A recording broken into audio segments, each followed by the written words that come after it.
وبہ نستعین۔ سب سے پہلے تو ہم بارگاہ ایزدی میں سر نیاز خم کرتے ہوئے اس ذات باری کے شکر گزار ہیں کہ اس نے ہم سب کو یہ زرین موقع عنایت فرمایا کہ جامعۃ الصالحات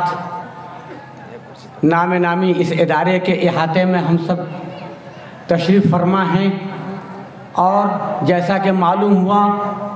اور کم و بیش 2:30 بجے سے لے کر مغرب تک بچوں کے پروگرام کو دیکھنے کا اتفاق تو نہیں ہوا، لیکن آوازیں کان میں آتی رہیں، پہنچنے کا اتفاق نہیں ہوا۔ ماشاءاللہ ثم ماشاءاللہ بچوں کے زبان و بیان اور اس کے انداز سے محسوس ہوا کہ واقعی یہ ادارہ جس غرض کے لیے قائم ہوا ماشاءاللہ اپنے اس مقصد جلیل میں یہ ادارہ کامیاب ہے۔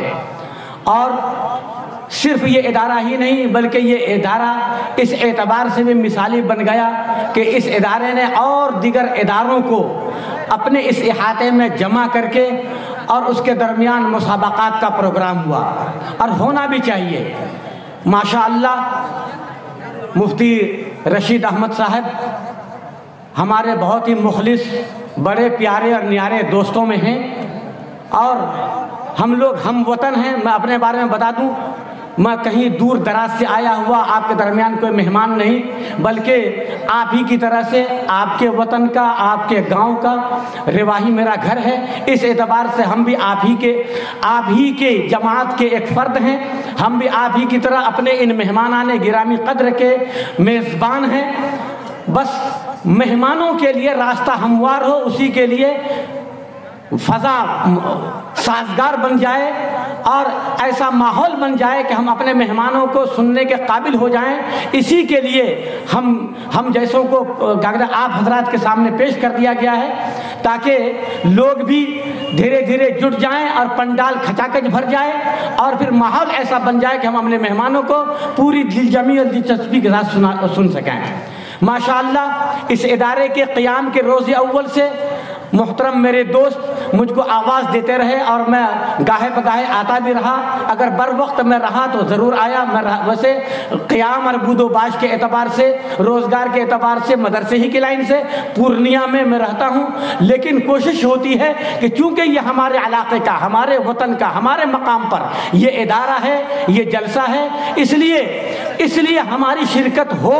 اور سامع کی حیثیت سے ہو، ہم اپنے مہمانوں کا اکرام کرنے والے بن جائیں، اسی ناحیے سے آئے، بطور محبت کے انہوں نے ہمیں پیش کر دیا ہے۔ تو بھائیوں، سب سے پہلے تو آپ قابل مبارکباد ہیں کہ آپ کی سرزمین پر، آپ کے محلے اور گاؤں میں یہ نامی جامعۃ الصالحات ادارہ قائم ہوا،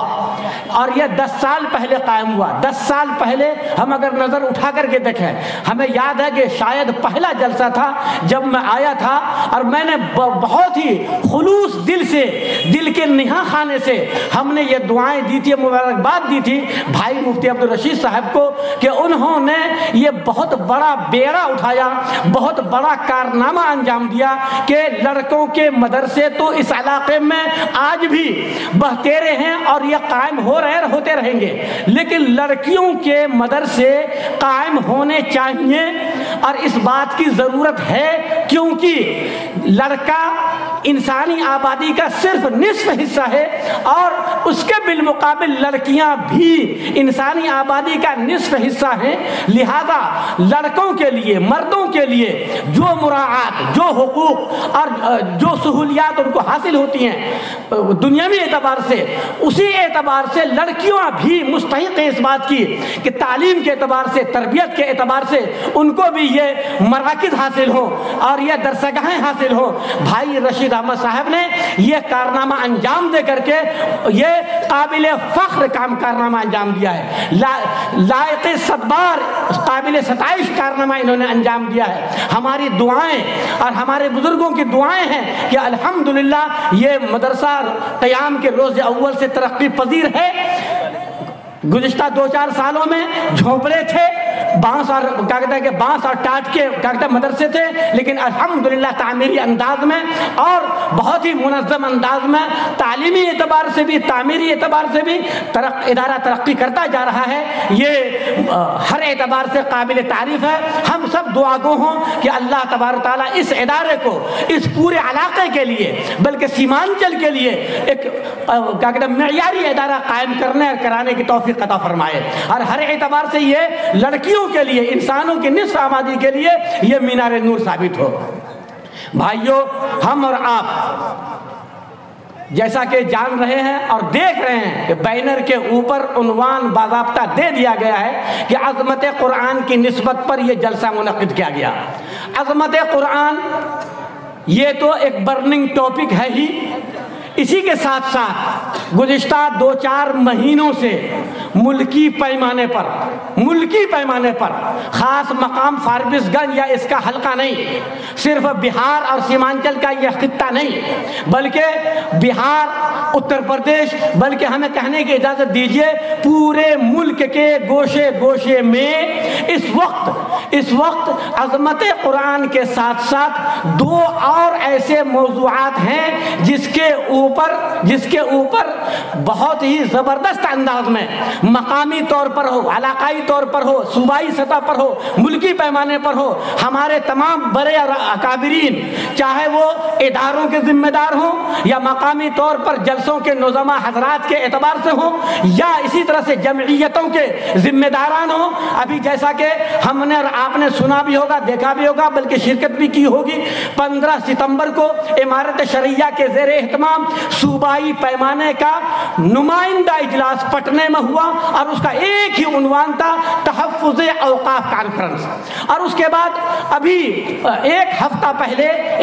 پہلے پھر اسی مقام پر صوبائی سطح پر پورے بہار کا صوبائی نمائندہ اجلاس جمعیت علماء کے بینر تلے اور اس کی نگرانی سرپرستی میں امیر الہند حضرت مولانا سید ارشد مدنی کی صدارت میں پورے صوبے کا نمائندہ اجلاس اسی عنوان کے تحت ہوا، عظمت قرآن ہو یا تحفظ اوقاف۔ اسی طرح سے ناموس رسالت گزشتہ سال، 1.5 سال، 2 سال سے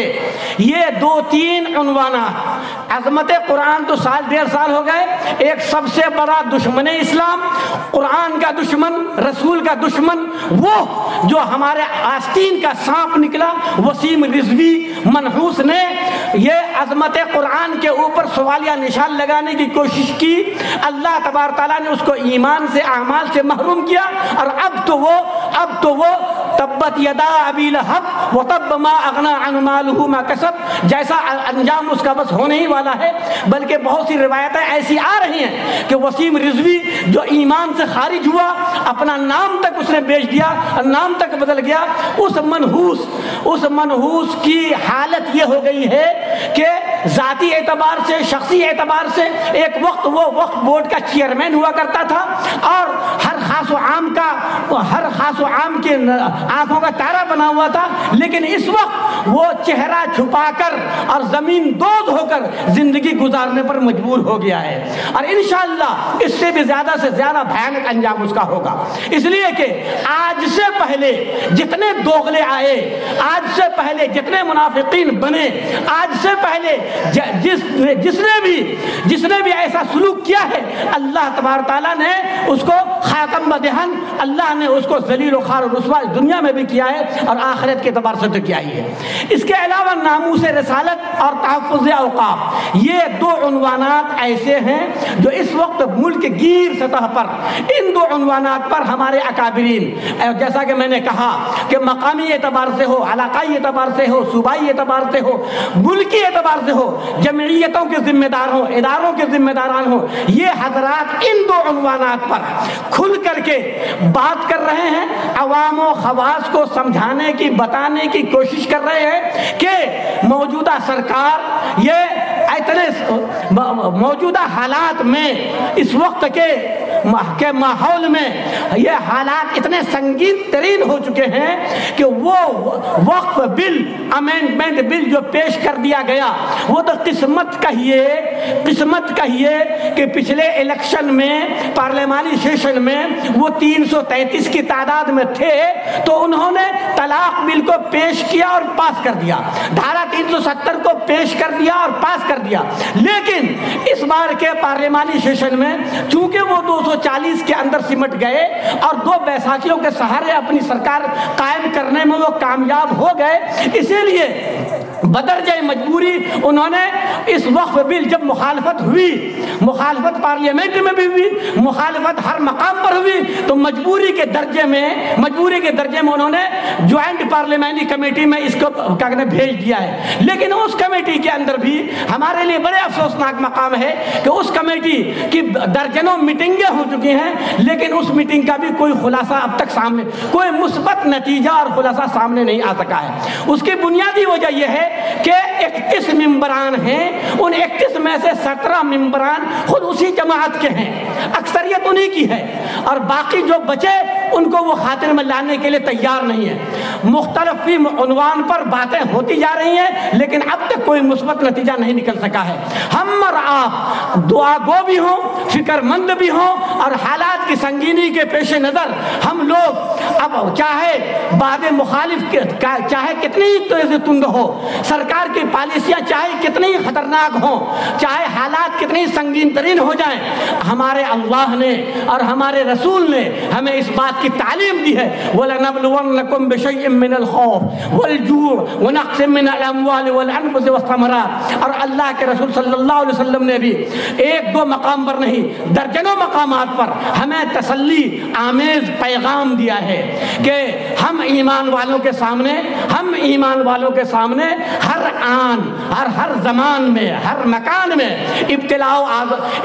امتحان کی آزمائشیں، ابتلاء و آزمائش کے حالات ہمارے سامنے آئیں گے، لیکن ایسے حالات میں اور ایسے مواقع پر ہمیں بزدل بن کر پیچھے نہیں ہٹنا ہے۔ ہمارے سارے اکابرین اور سارے بزرگان دین اسی بات کی تعلیم اور پیغام دے رہے ہیں کہ حالات چاہے کتنے سنگین ہو جائیں، ہمیں بزدلی کا مظاہرہ نہیں کرنا ہے، ہمیں پیچھے نہیں ہٹنا ہے۔ ہم اس ملک کے حقیقی باشندہ ہیں، ہم اس ملک کے سچے کے ساکنان ہیں، اس لیے ہم اگر جئیں گے تو اپنے شعار کے ساتھ، ہم جئیں گے اپنے ایمان اور اعمال کے ساتھ، ہم رہیں گے تو اپنے قرآن کے ساتھ، اپنے مدارس اور مساجد کے ساتھ۔ آج جی بس 2 منٹ میں بات ختم ہو رہی ہے، اور آپ گزشتہ ایک ہفتے کے اندر جو اور بھی زیادہ مسموم فضائیں ہمارے سامنے آ رہی ہیں، جتنی زہر آلود ہوائیں ہمارے خلاف چل رہی ہیں، وہ ہم اور آپ سب واقف ہیں۔ ابھی 24 تاریخ کو سنبھل کی شاہی جامع مسجد جو 250 سال پرانی مسجد تھی، وہاں پر اس کا سروے کر رہے ہیں اور اس کی کھدائی کر رہے ہیں اور اس کی تفتیش تحقیق کرنے کے لیے ایک حیرت ناک واقعہ پیش آیا۔ 19 تاریخ کو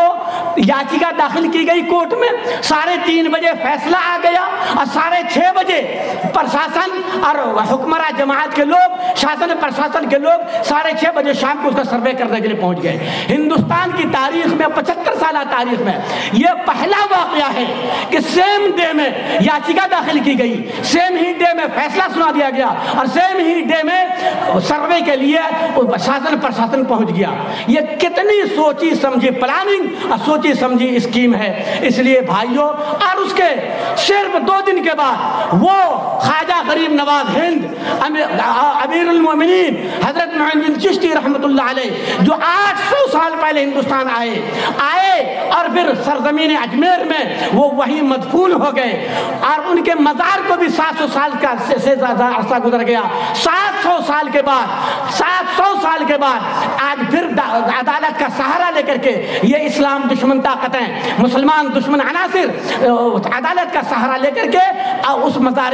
مقدس کے پیچھے پڑ گئے کہ یہاں پر شیو لنگ ہے، تو یہاں پر شیو جی کا مندر ہے، تو یہاں پر ایسا ہے ویسا ہے۔ اس لیے بھائیوں، ایسے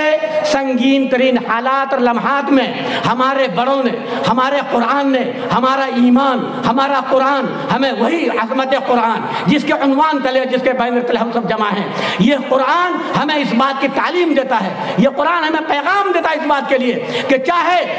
بعد مخالف کتنے ہی سرگرم ہو جائیں، ہم کو حالات کا تقابل کرنا ہے، ہمیں سینہ سپر رہنا ہے اور اپنے حقوق کی لڑائی آخری دم تک لڑتے رہنا ہے۔ جیسے سنبھل جامع مسجد کا جب مرحلہ پیش آیا، 5 جوانوں نے اپنی جان کا نذرانہ پیش کر دیا۔ ان میں سے بعض نوجوان کا ایسا فوٹو آیا شہادت کے بعد کہ ہنستا چمکتا اور دمکتا چہرہ بھی ان کے ساتھ تھا۔ اللہ تبارک تعالیٰ وقت کی نزاکت دامنگیر ہے، ہم بھی آپ کی طرح سے ہم بھی اپنے مہمانوں کو سننے کے لیے آئے ہیں۔ ہمارا طالب علمی کے دور میں چھوٹی سی مدت ہماری مونات بھنجن کے اندر گزری ہے، اس لیے ہم اعظم گڑھ کو اور مونات بھنجن کو اور جون پور کے اس علاقے کو کی عظمت کا اور اس کی اہمیت کو ہم خوب اچھی طرح سے جانتے ہیں۔ اسی نسبت پر ہماری حاضری بھی ہوئی کہ ہم اپنے مہمانان گرامی قدر کے گراں قدر بیانات سے ہم خود بھی مستفید ہوں۔ اللہ تبارک تعالی ہم سب کو کہنے سننے زیادہ عمل کرنے کی توفیق عطا فرمائے۔ وآخر دعوانا الحمدللہ رب العالمین۔